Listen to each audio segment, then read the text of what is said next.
Bueno, queridos hermanos en Cristo, un gusto en volvernos a encontrar. Les pido que nos pongamos un ratito en oración, pidamos al Espíritu Santo que ilumine nuestra mente y nuestro corazón. Pidamos también por el eterno descanso de la mamacita del Padre Henry, que está pasando estos difíciles momentos, pero ella ya está en la presencia del Señor. Pidamos por cada uno de nosotros, pidamos por nuestros países, por el mundo entero, para que en medio de estas dificultades, para que en medio de estos problemas, para que en medio de situaciones tan conflictivas, podamos siempre encontrar el sendero de la paz, la dulzura de la esperanza y el néctar delicioso del amor de Dios en nuestras vidas. Que en cada acontecimiento que suceda en nuestra vida y a nuestro alrededor sirva para acrecentar nuestra fe, robustecer nuestro espíritu y también hacer que nuestra alma se deleite en la presencia de nuestro Creador. Es importante, mis queridos hermanos y hermanas, que sintamos la necesidad de reconocer que somos hijos e hijas de Dios, que no somos cualquier cosa, que somos el precio de su sangre, y que en su sangre y en su amor hemos sido lavados y justificados. Es por eso que debemos de reclamar las bendiciones de Él para nuestras vidas. La palabra de Dios, la Sagrada Escritura, tiene más de 200,000 promesas que deben de cumplirse en nuestras vidas. Y esperemos que esta vida que el Señor nos ha dado sea una vida de bendición, llena de esperanza y sobre todo de amor. Por eso recitemos la misma oración que nos enseñó nuestro Señor Jesucristo, pidiendo por los que tienen menos. Y nosotros, los que tenemos un poco más de los que tienen menos, seamos generosos para compartir con los que tienen menos. Por eso digamos, Padre nuestro, que estás en el cielo, santificado sea tu nombre, venga a nosotros tu reino, hágase tu voluntad en la tierra como en el cielo. Danos hoy nuestro pan de cada día, perdona nuestras ofensas como también nosotros perdonamos a los que nos ofenden. No nos dejes caer en la tentación y líbranos del mal. Amén. Y que todo lo que hagamos en esta noche y todos los días de nuestra vida sea en el nombre del Padre, del Hijo y del Espíritu Santo. Amén. Bueno, una vez más, muy buenas noches, mis queridos hermanos y hermanas. Es un placer volvernos a encontrar hoy en esta segunda clase de la materia o asignatura Teología Sistemática, ¿no? No sé, padre, si me permite. Ya, muchas gracias. Vamos a compartir.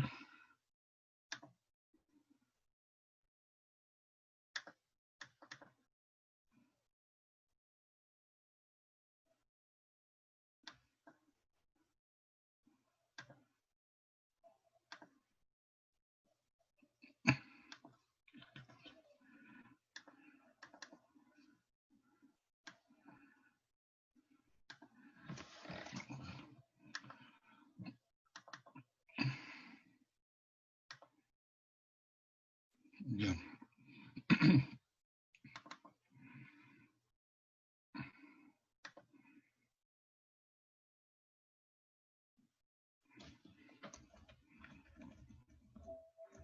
Bueno, en la clase anterior, mis queridos hermanos, estábamos viendo algunas cosas importantes, ¿no? Vamos a hacer un pequeño recuento, ya que la semana anterior, por unas ocupaciones y para decir la verdad, también se me pasó esta situación de la hora y ya no pude hacer nada para poder estar con ustedes.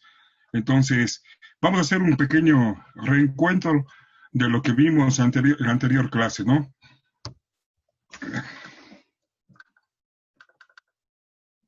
Ya. Dice, eh, para nuestro curso, sí, vamos a recordar primeramente qué era o qué es la teología, ¿no es cierto? Etimológicamente, la palabra teología viene del griego, está compuesta de la palabra teos, Dios, y logos, estudio o discurso. Entonces decíamos hace 2 semanas atrás que etimológicamente teología significa el discurso o disertación acerca de Dios. Esa era la primera situación más importante o relevante de la primera clase que tuvimos. Pero también habíamos visto esa definición que es propia para nuestro curso, para la realidad que nosotros vamos a asumir en este curso de teología sistemática. Entonces decíamos que para el curso hemos definido como la exhibición de los hechos de la escritura en su orden y relación, apropiados, con los principios o verdades generales involucrados en los mismos hechos y que impregnan y armonizan el todo. Esta es la definición que vamos a asumir, que vamos a defender, que vamos a argumentar y que vamos a ir descubriendo en el transcurso de todo este periodo lectivo y sobre todo en esta asignatura. Entonces es la exhibición de los hechos de la escritura en su orden y relación apropiados. Esa es la idea central que va a ir corroborando con los diferentes textos bíblicos, con los diferentes trabajos, con los diferentes debates, mesas redondas, con los simposios que de pronto podremos ir abarcando dentro del desenvolvimiento de cada hora de clase o en el transcurso de la semana, lo que ustedes vayan viendo en el Classroom, pero es importante tener esta idea principal. También después veíamos la importancia de la teología, que radica en 5 espacios fundamentales, o en 5 puntos, ¿no? El instinto de la mente, que era el primero, ¿no es cierto? Y habíamos dicho que es la teología una necesidad racional que Dios mismo puso, no solo en nuestra mente, sino en nuestro corazón, se hacía referencia a este primer apartado. Después teníamos en que la importancia de la verdad sistemática para el desarrollo del carácter cristiano. Por lo general, el cristiano es más resistente y fuerte, es el que entiende las grandes verdades del cristianismo. Eso lo hemos dicho por precepto en este segundo apartado. En el tercer momento que vemos en la pantalla, el que dice es la importancia de tener entendimiento definido y justo de la verdad, es el mutilar o pervertir la escritura es pecado contra Dios y puede llevar a la ruina a muchas personas si no reconocen la verdad, y hemos visto como texto bíblico la segunda de Timoteo 3, 14, 17. En el cuarto aspecto, en la íntima relación que existe entre las doctrinas correctas y la seguridad y el poder de iniciativa de la Iglesia, tenemos un entendimiento defectuoso de la verdad, resulta tarde o temprano en defectos de organización, operación y de vida. En Proverbios 29, 18. Ese era lo que más o menos hemos visto en la primera clase, con el último punto que está ahí abajo, que dice el quinto, en los mandamientos de las Escrituras. Dios mismo se ha revelado al hombre, por tanto desea que éste le busque y lo conozca. Para eso hemos visto 3 citas bíblicas, Juan 5, 39, Primera de Corintios 2, 13, Primera de Timoteo 4, 16 y también la de Tito 1, 7, 9. Esto simplemente para recordar un poco de lo que habíamos visto hace 2 semanas atrás.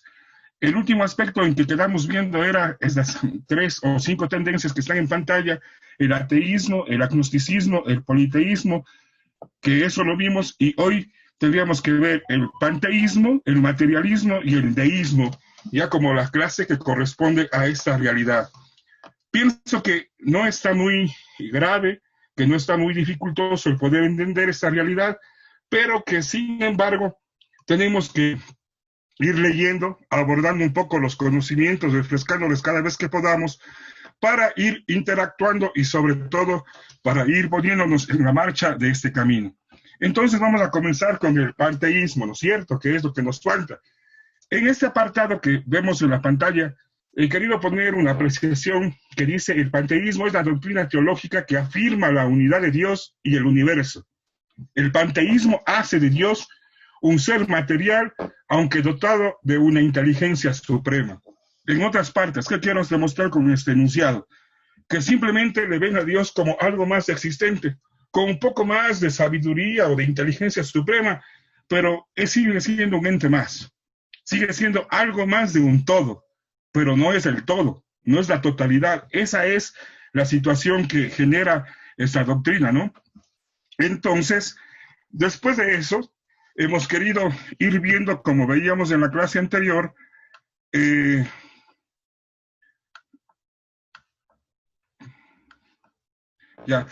panteísmo. El panteísmo viene del griego, pan, que significa todo, y teos, Dios. El panteísmo propugna que todo lo que existe es Dios.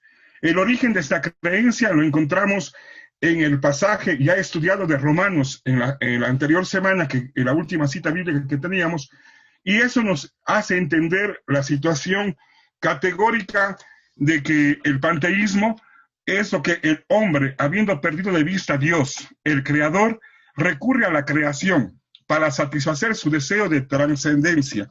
Como no se adora a Dios, es necesario llenar este vacío con la adoración al mundo. Si Dios ya no está, ya no está el mundo, será Dios. Esta es la premisa que se da en esta tendencia, ¿no? Asumir que las cosas superan a su creador, que están sobre el hacedor de todo, y quedarse solamente en lo espectacular, en lo asombroso, en lo bonito, en lo estético, en lo inexplicable de la creación, y no ir atrás del dueño de las cosas, del creador, ¿no?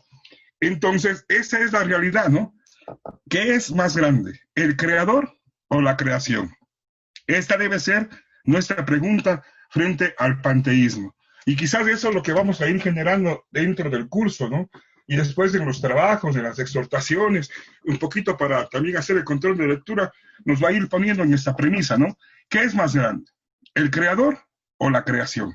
Y de ahí vamos a ir deduciendo algunas cosas en lo que se genera una fe mutilada, un seguimiento quizás buscando otros intereses, o simplemente una búsqueda constante de una respuesta, pero sin esa trascendencia de lo que es Dios en mi vida, sin generar ese compromiso y sobre todo sin tener esa identidad y pertenencia cristiana.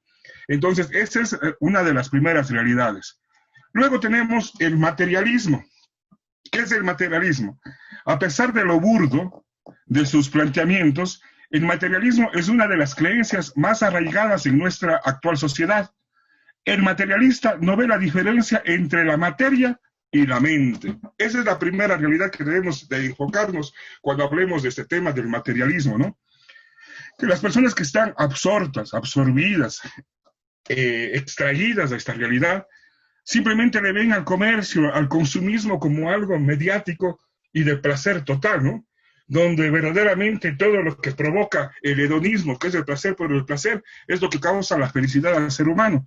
Y nos quedamos únicamente en los gustos terrenales o únicamente en los gustos de los sentidos y no vamos precautelando y darnos cuenta que nuestra vida es mucho más allá que un simple gusto, que una simple experiencia, que nuestra vida es una verdadera trascendencia, el unirse con el Señor, el unirse con el Creador para ser parte de ese todo, ¿no? Somos eternos.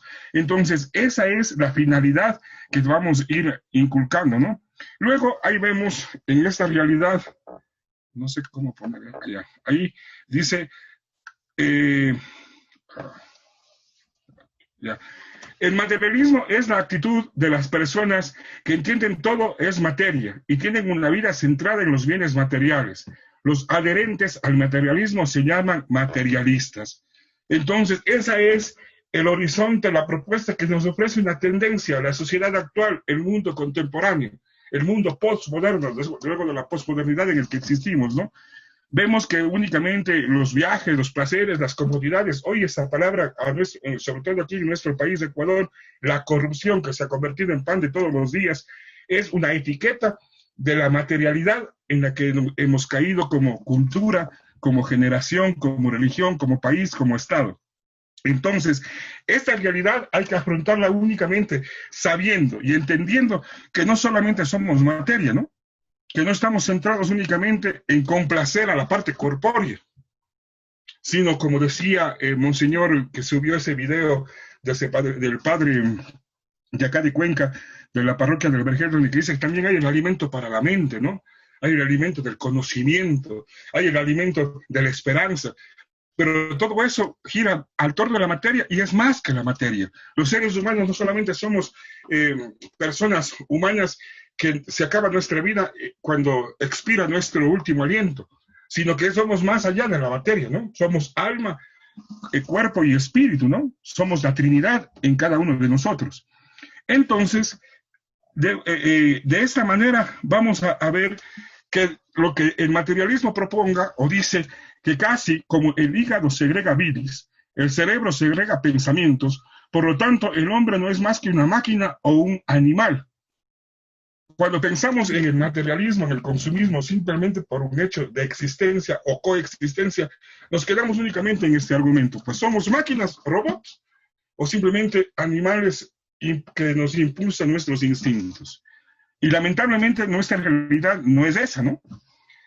Entonces vamos viendo que los evolucionistas, al negar la creación del hombre por parte de Dios y centrar sus investigaciones en el parecido con los simios, no hacen sino decir que el hombre es un animal más, con cierta inteligencia que los demás no poseen. Es decir, no nos diferenciamos en nada. Simplemente tenemos algo de que los demás no tienen. Para entender esto voy a hacer un paralelismo con un adagio popular. Hay que ser mejores, no porque los demás sean peores que yo, sino tengo que ser mejor de entre los mejores. Esa es la comparación que hacemos. Si nos quedamos únicamente con esta premisa, pues somos simplemente unos animales irracionales, ¿no? Con un poco de inteligencia, de raciocinio, pero tenemos esa limitante. Y yo creo que, al menos desde mi pobre óptica o desde mi pobre razonamiento, somos mucho más que un simple animal con razón, porque también tenemos sentimiento, tenemos voluntad, tenemos inteligencia, nos identificamos con algo y somos algo de alguien. Acuérdense que en Génesis dice que nos creó a imagen suya nos creó. Y eso es importante entender, y no solamente entenderlo para recitarlo o hacer una palabra bonita o un oratorio, una disertación, sino entender de que soy imagen de Dios. Entender que no soy simplemente el producto de una casualidad, de una evolución, sino que soy producto de un amor inteligente, razonante, pensante, que ha creado una realidad a partir de mi yo para entender el resto, para asumir un reto y sobre todo para trascender en el amor y en la esperanza. De ahí va generando todo. Frente a ese pensamiento, debemos oponer la palabra de Dios, que es el Génesis 1:27, donde nos dice, y creó Dios al hombre a su imagen. A imagen de Dios lo creó. Varón y hembra los creó. El hombre es mucho más que un animal, por lo tanto no puede actuar como tal, guiado solo por sus impulsos e instintos. El hombre es un ser racional creado a la imagen misma de Dios y debe actuar como tal. De aquí, mis queridos hermanos y mis queridas hermanas, podemos ir generando toda una ponencia, todo un debate, todo un argumento sobre los dos géneros que teológicamente y bíblicamente podemos entender en la constitución del ser humano como ser, imagen y semejanza de Dios. Hombre y mujer. No hay un término intermedio. No hay una situación ambigua, no hay el tercer género, no hay la situación de ambigüedades. Simplemente se es hombre o se es mujer. No hay un término que ponga en duda, es medio hombre o es media mujer, o es mitad hombre o es mitad mujer. Simplemente son estas dos realidades, hombre y la palabra de Dios, como dice ahí, mujer, varón y hembra los creó. No hay otro paralelismo para poder interpretar. El resto que se justifique psicológicamente, que se argumente de otras situaciones, son tendencias, son explicaciones, son particularidades. Pero tomando la Biblia como libro de revelación, tomando la Biblia como parte importante de nuestra fe, de la revelación y sobre todo de la salvación, del cumplimiento de la revelación que es Jesucristo, tenemos que partir de esta realidad, ¿no? Y por eso dice, el hombre es mucho más que un animal. Por tanto, no puede actuar solamente guiado por un impulso, por sus instintos. Es mucho más. Y este es un debate que se puede abrir en nuestras pastorales, que se puede abrir en nuestra catequesis, que se puede abrir en nuestras misiones, incluso en nuestros ambientes de trabajo, con tus amigos, con tus compañeros, en nuestras mismas familias. Es que el problema es que ser cristiano, que ser iglesia, es simplemente decir la verdad y vivir en esa verdad. Aunque a veces la verdad nos pase rayando, nos pase doliendo, nos pase afectando. Recuerda que Jesucristo también dice una gran verdad. No he venido a traer la paz, sino la guerra. Yo he venido para que en una familia de 5, los 3 estén contra los 2 y los 2 contra los 3. Pero no es una bronca, no es una pelea para entrarnos a trompadas, sino es una discusión de una razón, de un pensamiento, del plan de felicidad que Dios proyectó para ti y para mí. Y una felicidad que está de acuerdo a nuestras capacidades y sobre todo a nuestros roles, a nuestros límites, seamos hombres o seamos mujeres, para una convivencia armónica, para una satisfacción y una realización plena como seres humanos, complementarios en una sociedad, en un matrimonio, en una vocación, en un servicio. Y ahí es que podemos entender la otra realidad que se presenta, ¿no? El deísmo. ¿Qué es el deísmo? El deísmo como concepto general dice doctrina teológica que afirma la existencia de un Dios personal, creador del universo y primera causa del mundo, pero niega la providencia divina y la religión revelada. Es decir, hay un Dios, pero que no es Dios, porque niega su autenticidad de lo divino, ¿no? Y que tampoco se revela en una religión. Entonces, es un Dios amorfo, es un Dios sin sentido, es un Dios que no se asimila, es un Dios que no se revela, es un Dios extraño, es un Dios ajeno, es un Dios que no me va a comprender porque yo soy humano, ¿no? Entonces, el deísmo, aunque en teoría admite la existencia de Dios, en la práctica lleva al ateísmo, porque un Dios que no se relaciona con el hombre en ningún sentido, no tiene ningún tipo de implicación alguna, y al final es como si no existiera. Es decir, si nosotros como cristianos, si nosotros como católicos, si nosotros como anglicanos, si nosotros como iglesia de Dios, no pasamos de este portal de creer en Dios, pero no nos identificamos y no lo sentimos y no lo transmitimos, simplemente es un Dios a mi conveniencia.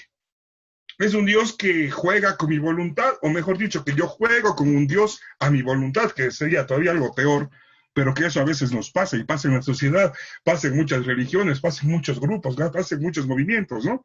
Entonces, eso hay que tener cuidado y eso es lo que vamos a ir descubriendo, ¿no?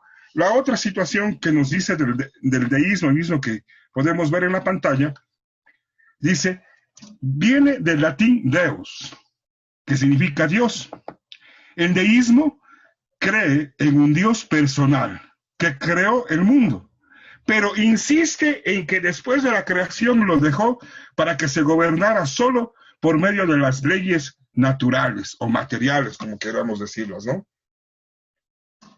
Si es un mundo creado por Dios y que Dios lo abandona para que sea regido y gobernado por leyes naturales, bajamos únicamente a menos que la razón. Porque la razón no es únicamente lo que gobierna una ley natural, sino también debe de ser la inteligencia, debe ser la intencionalidad, debe de ser el persuadir, debe ser el increpar, el querer avanzar más, o de no simplemente seguir la ley del mínimo esfuerzo, ¿no? La ley de complacer, y yo estoy bien en esto, me ubico en esto, me voy en esto, hago esto, y determino que esto es bien para mí y no hago más. Y la vida del cristiano no es simplemente un conformarse a una ley natural, sino es conformarse a una ley divina, a la trascendencia, a la inmanencia de Dios en ejercer ese poder de gracia en cada uno de nosotros, ¿no? Ya dice que el deísta busca a Dios por medio de la razón, desechando la revelación especial, la revelación especial como manifestación de Dios. Por tanto, tampoco tiene la misma fe que nosotros tenemos, e incluso debemos dudar si realmente tiene un concepto tal como la fe en sí misma de creencias. Entonces eso queda muy claro lo que ya hemos deducido anteriormente, ¿no? Pone en evidencia porque no hay una creencia real. Simplemente es una ideología, una filosofía, perdón por el término, barata, una filosofía acomodada, una ideología quizás simplemente por un pretexto, por un acercamiento para de pronto tener gente, un movimiento, tener incautos, sacar los diezmos, plata, lo que sea, y vivir bien y vivir cómodamente. Pero de pronto no está el principio categórico de un Dios trascendente, de un Dios amor, de un Dios de esperanza, de un Dios que es uno, que es trino y también que está con nosotros. Esas son las situaciones que de pronto las otras tendencias que antes estuvieron presentes, que hoy vuelven a estar nuevamente en vigencia dentro de nuestro contexto sociocultural actual, son las novedades y las incertidumbres que se nos presentan desde el apartado de nuestra fe, de nuestra creencia, de nuestro hacer teológico del día a día, en nuestra pastoral, en nuestra misión. Entonces, podemos terminar esta parte primera diciendo que el teísmo cristiano, perdón,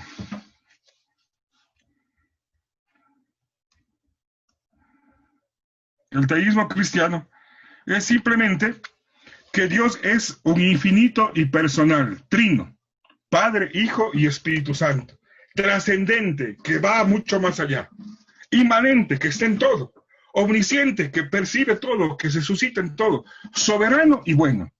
Ningún ser del universo puede competir con él en su naturaleza. Él no tiene parangón en la existencia por antonomasia. Es Él por sí mismo, el per se de las cosas, el motor inmóvil, la fuerza incontenible, lo imperceptible, ¿no? Entonces, y ahí podemos evocar, narrar, descifrar, hacer todo lo demás y entender lo que nos dice en Éxodo 3:14. Yo soy el que soy. Y eso es importante que lo tengamos en cuenta, ¿no? Porque solamente Dios es el que es. Y fuera de ese ser de qué es lo que es, no hay nada fuera de Él. Y no hay nada porque solamente en Él se manifiestan las cosas que podemos hacer. Solo en Él se hacen las cosas que verdaderamente tienen que darse, ¿no? Entonces, podemos entender un poco en otra situación que se nos avecina después, el teísmo, ¿no? Hemos hablado del deísmo. Ahora nos referimos al teísmo. ¿El teísmo qué es? Cree en un Dios personal que creó el mundo, pero a diferencia del deísmo, cree que sigue sosteniendo a lo largo de la historia. Como que nos vamos acercando a lo que verdaderamente estamos buscando, ¿no? Y lo que nosotros buscamos es que nuestra fe pueda ser explicada desde las Sagradas Escrituras, que es el bastión teológico de nuestro quehacer pastoral, de nuestro quehacer misionero, de nuestra identidad clerical, de nuestra identidad como ungidos, ¿no?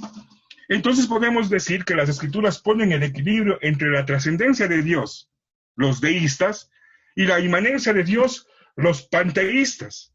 Dios está separado del mundo y es infinitamente superior a él.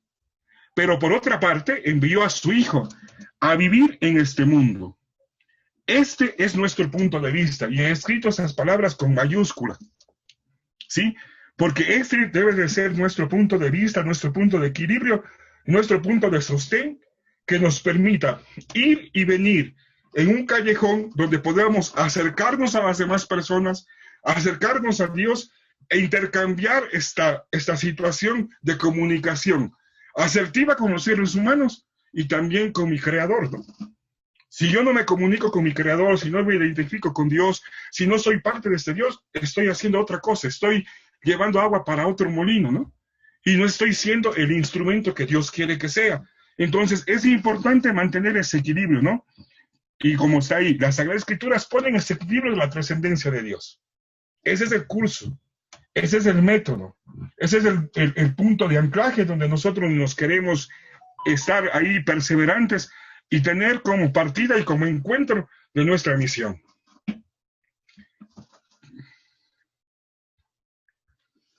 Otra forma de acercarnos al conocimiento de Dios es por medio de los distintos nombres. Y aquí vamos a encontrar un bagaje, a veces que discutimos, que se llama Adonai, que se llama Shalom, que se llama Jehová, que se llama Yahvé, que se llame como se llame, en últimas consecuencias. Lo importante es entender el significado del nombre de Dios, porque no es un nombre simplemente que existe uno de entre tantos, sino es el único nombre que está sobre todo nombre, que es el único ser que está sobre encima de cualquier explicación, porque nosotros, perdón por lo que voy a decir, mentes de pollo que somos, no podemos entender lo trascendente, el milagro, el misterio que es Dios. Simplemente tratamos de interpretar, de tener un concepto cercano para asimilar el concepto de Dios, porque no puede caber en nuestra fragilidad humana la conciencia de lo que es Dios, porque todavía no lo hemos visto. Porque ninguno de nosotros sabemos cómo es Él, porque no hemos socializado como estamos socializando en este momento, aunque sea por vía Zoom, sino que es una llama que arde en nuestro corazón, que es una voz que clama, que es una fuerza invisible, pero que es todopoderosa y que nos impulsa a seguir adelante. Entonces, podemos decir acerca de los nombres de Dios que en la antigüedad los nombres no eran solo un adorno, sino que representaban la esencia misma de quien los lleva a alguna de sus características. Así Dios se ha valido de nombres que para nosotros podamos tener una mejor comprensión acerca de Él. Es decir, una aproximación. Eso significa comprender, comprensión, aproximarme a Él. No puedo decir que lo conozco verdaderamente, no puedo descifrarle a Dios, porque Dios supera todo lo que soy. Yo soy parte de Él, no, Dios no es parte mía. Entonces, podemos distinguir los nombres de Dios en el Antiguo y el Nuevo Testamento. Recordemos que en el Antiguo Testamento fue escrito ¿en qué lenguas? Como dice ahí, en hebreo y en arameo. Mientras que el Nuevo Testamento fue escrito en griego. De esta manera encontramos que los nombres de Dios estarán en estos respectivos idiomas. ¿Sí? Y como vuelvo a decir, no es tanto el nombre de Dios como tal, sino lo que ese significado de ese nombre sí debe de ser significante para mí, para poder acercarme y asumir lo que Dios quiere de mi vida a través de ese llamado, con ese nombre, con esa identificación, como ha querido revelarse, para yo asumir mi compromiso. ¿Ya? Entonces, ahí podemos ver que en el Antiguo Testamento, Dios, tiene algunas prerrogativas categóricas. Primera, el Elión, Dios Altísimo, Génesis 14:19. El Shaddai, el Dios Todopoderoso, Génesis 17:1. El Olam, Dios Eterno, Génesis 21:33. Eso es importante que nosotros vayamos viendo. Y de aquí, en esta semana, vamos a tener ya que hacer un trabajito sobre estos nombres de Dios, algunas situaciones que van a servir no solamente para hacer un trabajo, ni tampoco piensen en la prueba o en la lección escrita o en el examen final, sino que estos nombres tienen que ser como la píldora, como la vacuna que hoy queremos para el coronavirus, para mi vida, para acercarle a la gente a ese Dios. ¿Quién no quiere conocer al Dios Altísimo? ¿Quién no quiere conocer al Dios Todopoderoso? ¿Quién no quiere conocer al Dios Eterno, a quien predicamos y a quien queremos ser parte de ese reino? Entonces, eso es importante para acercarnos a ese Dios. Al Dios, no al Dios de uno más de todos los dioses que pregonan quizás en otras culturas, en otras religiones, sino al Dios Todopoderoso, al Dios real, al Dios que se complace en su creación porque es parte de nosotros y nos vino a rescatar por medio de su Hijo Jesucristo, ¿no? Entonces, hay un nombre que es más utilizado en nuestras iglesias, pero que no existe en los textos originales. Ese nombre es Jehová. La Biblia nos habla de Yahvé, que es una mezcla del tetragramatón y de Adonai. Esta es una explicación que la podemos encontrar desde la Sagrada Escritura, ¿no? Cuando Dios se revela a Moisés, se presenta como yo soy. Y es el nombre indescifrable, indescriptible, y recuerden que por eso la Sagrada Escritura en el Antiguo Testamento nunca se van a referir con ningún nombre de Dios. Si usted lee los Salmos, si usted lee Crónicas, si usted lee, cuando se refieren a Dios dicen el 3 veces santo, santo, santo y santo, porque para el judío era reverencia suprema el decir el nombre de Dios. Era sagrado, impronunciable, no porque no se lo pueda pronunciar, sino de respeto, de amor, de reverencia al nombre de Dios. Entonces eran YHWH. Este es el nombre impronunciable para los escribas judíos y quienes mezclaron estas consonantes con las vocales de Adonai, que en hebreo es Señor. El resultado de esta mezcla es Yahvé. Luego los traductores del hebreo ignoraron quizás este hecho y tradujeron la palabra Yahvé por Jehová, lo que ha llegado hasta nuestros días. Y por eso yo, que también soy un estudiante de teología, no soy un teólogo, pienso que Yahvé, Jehová, Adonai, Shabbat, lo que sea, va significando lo mismo. Porque no estamos en discusión quién es Dios, sino lo que queremos entender es qué significa su nombre para que mi vida tenga un sentido categórico y mi ministerio o mi visión o mi vocación tenga la complacencia de su servicio. Esa es la situación que queremos ir adentrándonos. Entonces, en esta particularidad encontramos entonces en nuestra tradicional traducción los siguientes nombres. Yo me he dado el atrevimiento de ponerle ahí Yahvé, o también puede emplearse Jehová. Pero lo que quiero que se entienda es que puedo decir yo Yahvé o Jehová Jireh. Y si le pongo cada uno de los otros nombres que están con azul ahí, que dice Jireh, significará Dios proveerá. Si a Yahvé o Jehová le digo Yahvé o Jehová Nisi, estoy diciendo Dios mi estandarte, Éxodo 17:15. Si digo Yahvé o Jehová Elohim, el Señor es Dios, Génesis 1:1. Si le digo Yahvé o Jehová Shalom, Dios es paz, Jueces 6:24. Si yo digo Yahvé o Jehová Sebaot, es Dios de los ejércitos. Primera de Samuel 1:3. Si yo digo Yahvé o Jehová Rafa, significa Dios sanador. Éxodo 15:26. Si igualmente digo Yahvé o Jehová Raja, significa Dios mi pastor. Salmo 23:1. Si digo Yahvé o Jehová Teshineun, Dios justicia nuestra. Jeremías 23:6. Y si digo Yahvé o Jehová Shama, significa Dios está allí. Ezequiel 48:35. Hermanos y hermanas, mis hermanos en el ministerio, mis hermanos diáconos, mis hermanos fieles, mis queridos estudiantes, ¿qué más queremos encontrar del nombre de Dios? Si no nos identificamos con ese Dios, sea Yahvé o Jehová, es lo de mínimo. Pero ¿qué significa ese Dios providencia, ese Dios estandarte, ese Dios que es el Señor de los ejércitos, el sanador, el pastor, el que es justicia y el que está allí? ¿Qué nos va a mover para acercarnos a Dios entonces? ¿Qué es lo que queremos entender de Dios para decir que Dios se ha revelado? ¿Qué es lo que queremos asimilar para decir, este es el Dios de mi historia, este es el Dios de mi salvación, este es el Dios que está en la Sagrada Escritura, al que yo le oro, al que yo predico, al que yo le manipulo, al que yo en cada Eucaristía lo tengo en mi pecho y lo consagro y hago que sea pan y alimento para mis hermanos? ¿Qué es lo que nos quiere mover? ¿A dónde queremos llegar? La teología es este camino, este canal, para poder entender y asimilar que ese torrente de gracia es incontrolable, no porque sea un desorden, sino porque nos impulsa cada día a ser santos y a ser mejores, para dar lo mejor como testimonio de vida, para arraigar el corazón del hombre en el amor benevolente de Dios y erradicar toda limitación, toda corrupción, toda situación anómala que está en nuestro corazón.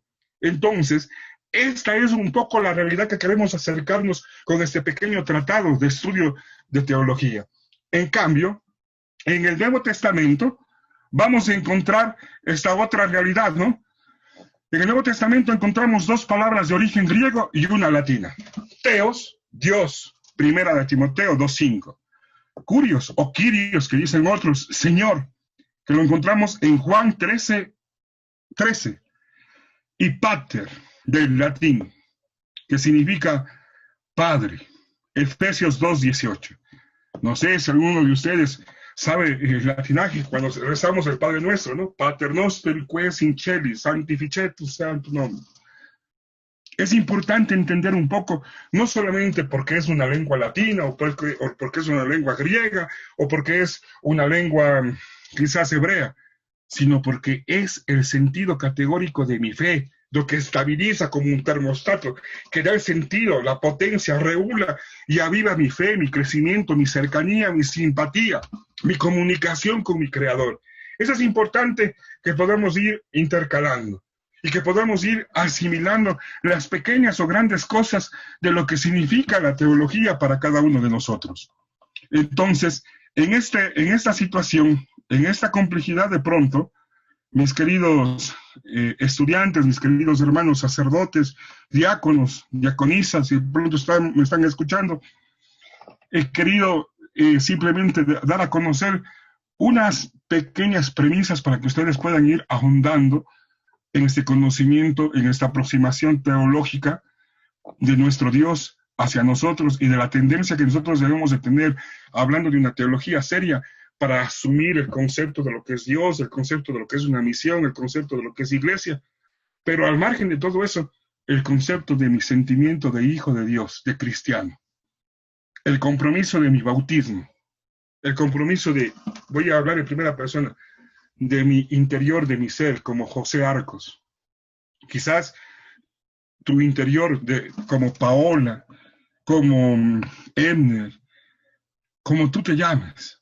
Pero es importante entender ese principio básico, donde la teología no está únicamente en la Sagrada Escritura, donde la teología no está únicamente en un texto, sino que la verdadera teología está en tu conciencia, en tu razón, en tu intención, en tu fe, en tu esperanza, en tu día a día de trabajo, en tus ganas de vivir, en tus ganas de ser cada día mejor.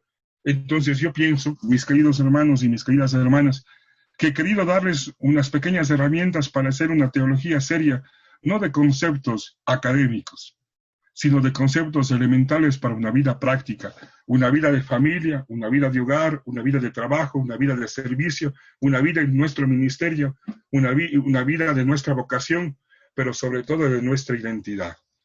Entonces, hemos llegado así a esta segunda parte de clase, a esta segunda ponencia.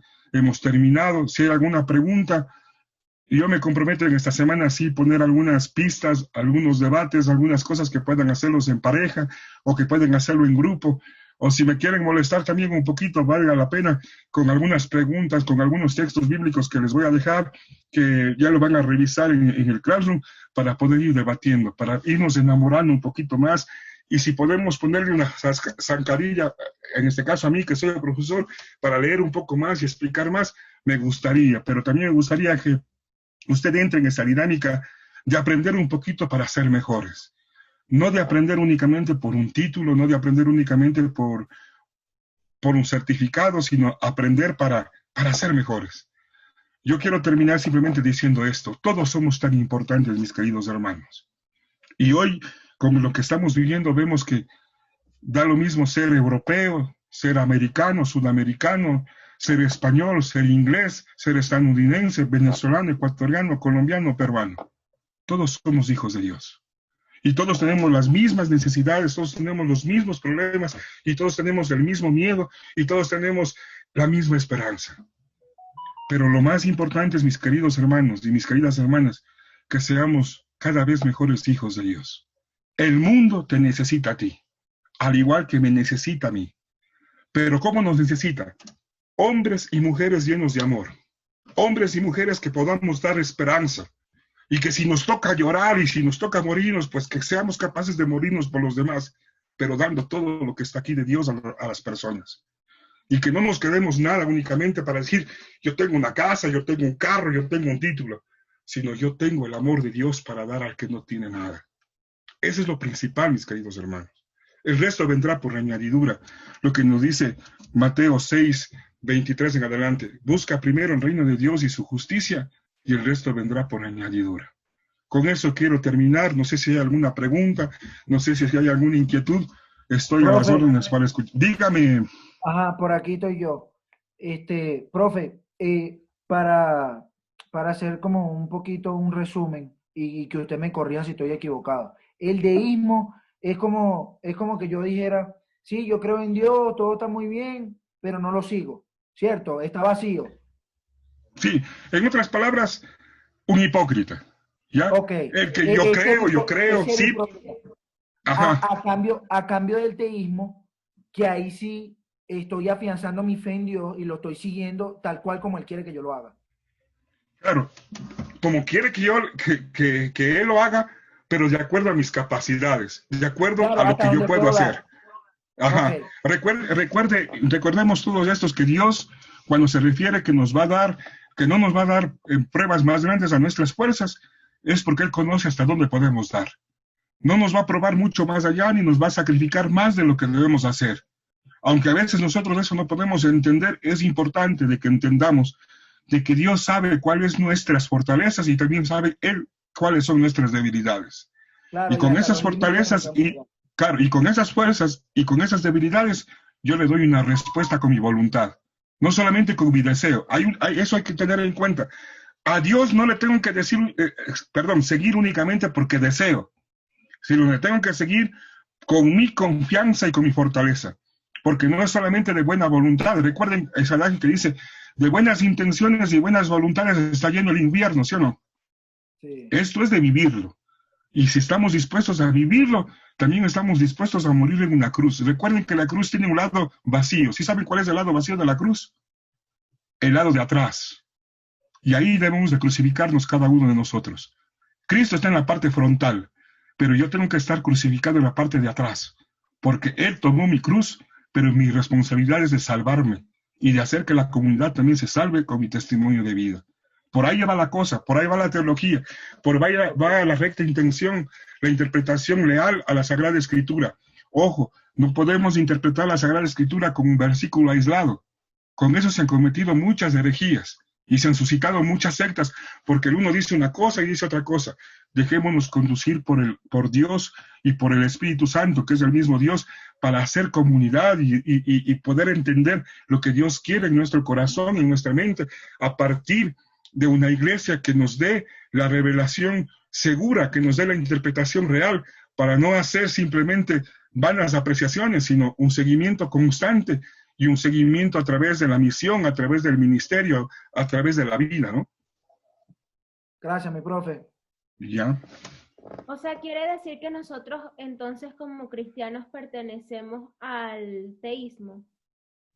Claro, es que el teísmo es creer en Dios. Las otras situaciones son simplemente fallas teológicas que se dan por una mala interpretación o una mala visión. Dejar de decir que Dios es Dios, pero que dejó suelto al mundo. De que Dios es Dios, pero que yo soy independiente. Sí, de que Dios es supremo de todo, pero yo soy producto de la evolución. De que Dios es esto, que Dios es el otro, pero más importante es el materialismo. De que Dios es aquello, de que Dios es asado, pero mi prioridad son mis aspiraciones. Entonces, lo que nos debemos de conducir es a un teísmo cristiano, donde mi voluntad es hacer la voluntad de mi Padre, que es Dios, ¿no? Y a través de los diferentes nombres que hemos podido ver en esta noche, entender cuál es el nombre que me acerca a mi voluntad, no cuál es el Dios. Ojo, no le estoy dando el nombre de dioses, le estoy dando una característica del único Dios, que es el Dios de los ejércitos, que es el Dios de la paz, que es el Dios libertador, que es el Dios sanador. Ese Dios, que para el uno puede ser el Dios de los ejércitos, que para el otro es el Dios de la paz, es el mismo Dios que te habla en mi corazón y en tu corazón. Pero es ese mismo Dios que con esa identidad yo me quiero identificar. Termino con esto. Es como, por ejemplo, usted, Paulita. Paulita es usted, ¿no es cierto? Ani. No, Anuska, no. Ani, perdón. Es como usted. Usted para sus papás, ¿qué es? La hija, ¿no es cierto? La hija. Para sus hermanos, ¿qué es? La hermana. Para sus amigos, la amiga. No es que hay 3 Anuskas, ¿no? No es que hay 4 o 5 de usted. Hay solamente una con diferentes características que los demás apreciamos y nos acercamos y nos comunicamos. Así es Dios. Tiene diferentes características que hace que el uno se identifique con esa característica que es de Dios, el único Dios verdadero. O sea, profe, que en pocas palabras estamos hablando de que o sea, él puede tener 1500 nombres para poder llegar a una unidad, pero Sí. es el mismo Dios. Es el mismo Dios, simplemente con una característica diferente, donde un grupo de personas puede identificarse con él. Les abrevio más. Es como cuando Jesús estuvo en nuestra tierra y nos predicaba. Él utilizaba las famosas parábolas, ¿sí o no? El reino de los cielos se parece a un rey que no sé qué, que no sé cuánto. El reino de los cielos es como un hombre que tenía 100 ovejas, como el pescador que salió, como el sembrador que hizo esto, como el sembrador que hizo aquello.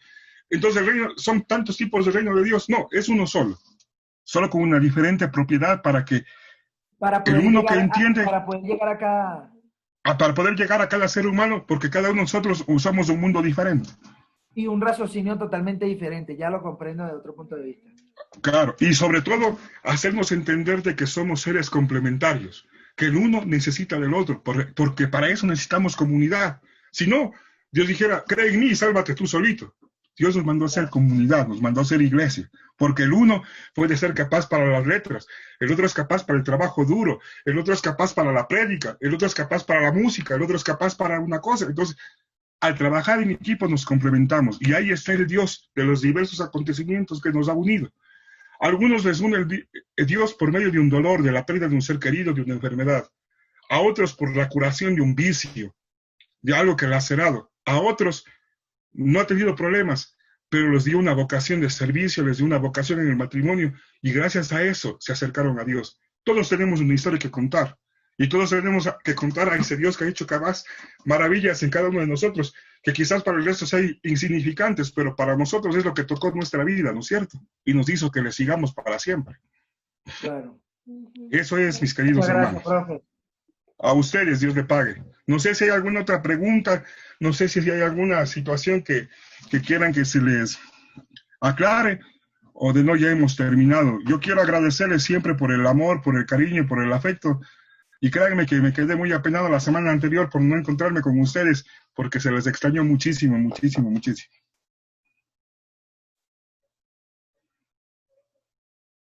No, profe, usted también nos hizo mucha falta. Ujú. Dios le pague, gracias. Entonces, mis queridos hermanos, Profe, dígame, Pau. profe, una pregunta. O sea, bueno, no sé, el- usted nos indicaba que más que prestarle o enfocarnos más en cómo se llame Dios en cada una de quizás las religiones o en cada, sí, en cada una de las religiones.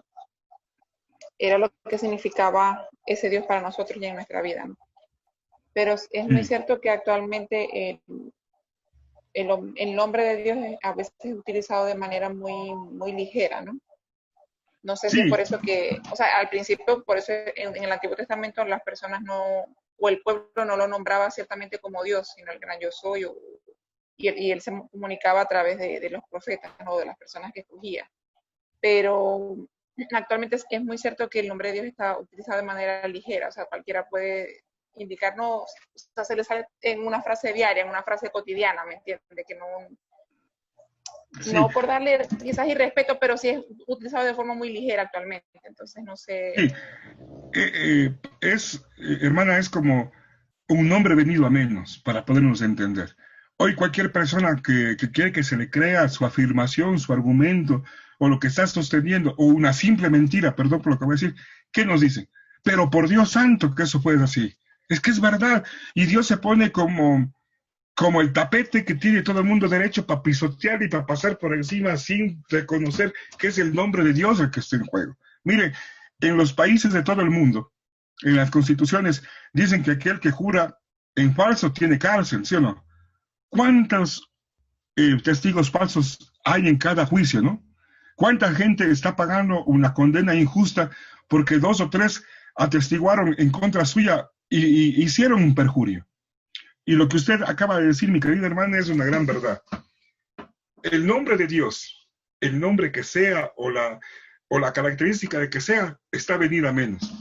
Hoy, por ejemplo, pues, si vemos en memes, si vemos en caricaturas, si vemos en algunas situaciones, la persona de Jesús, los vasos sagrados, la situación de la Eucaristía, es producto a veces hasta de burla, porque no se tiene esa idea categórica de lo que es Dios. Porque quizás muchos de nosotros, los mismos cristianos, los mismos que comulgamos, los mismos que estamos atrás del Señor, a veces cuando escuchamos una broma o una situación anómala en contra de la Eucaristía, en contra de la iglesia, en contra de Jesús, en contra de María, en contra de los sacramentos, a veces no somos capaces de defender porque preferimos mantener una amistad, porque mantener el estatus de la amistad a ser nosotros. Entonces, para mí yo le resumo lo que usted me estaba preguntando y dando también a conocer es que el nombre de Dios se vino a menos, no porque Dios sea menos, sino porque los que creemos en Él lo hemos echado de al lado, ¿no? Lo hemos dejado al lado, lo hemos cambiado por baratijas. Ahí vale concluir con eso. Judas lo cambió a Dios por 33 monedas de plata, que a la final las dejó botadas en el piso. Nosotros, ¿por qué le cambiamos a Dios? Por algo de menos precio, ¿no? Por lo menos Judas lo hizo de frente, con un beso en la mejilla. Nosotros nos escondemos para pecar, nos escondemos para delinquir, porque no somos directos, porque no somos francos, porque no somos valientes, porque somos quizás un poco hipócritas para asumir nuestro compromiso. Pero sí es una pena que a veces el nombre de Dios se haya dado a menos porque no hemos sido capaces de defenderlo. O sea, la situación está en eso, en poder defender ese nombre de Dios para que vuelva a ser el Dios de las naciones. ¿Cuándo Dios va a volver a tener el mismo sitio que tenía antes o que debe de tener siempre? Cuando los que somos cristianos, los que somos católicos, seamos de la derivación que seamos, le demos a Él el lugar que pertenece. Y como decían los judíos, si no puedo decir Jehová, si no puedo decir Yahvé, si no puedo decir Adonai, por lo menos digo el que es 3 veces santo, porque ese es Dios, el Dios que lo puede todo. Gracias, profe. Que nada.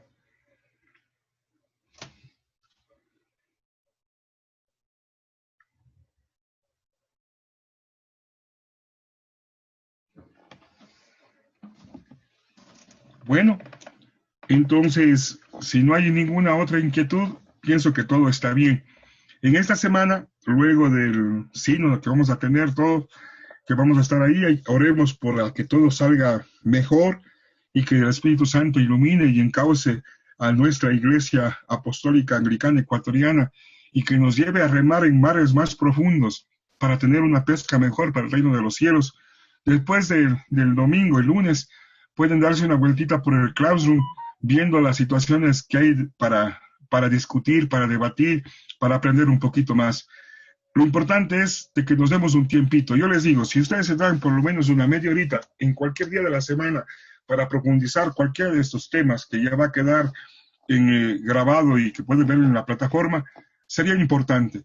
Y si usted de pronto tiene alguna duda, tiene alguna situación que se necesite aclarar, usted tiene mi correo electrónico, usted tiene mi número de celular, tiene mi WhatsApp.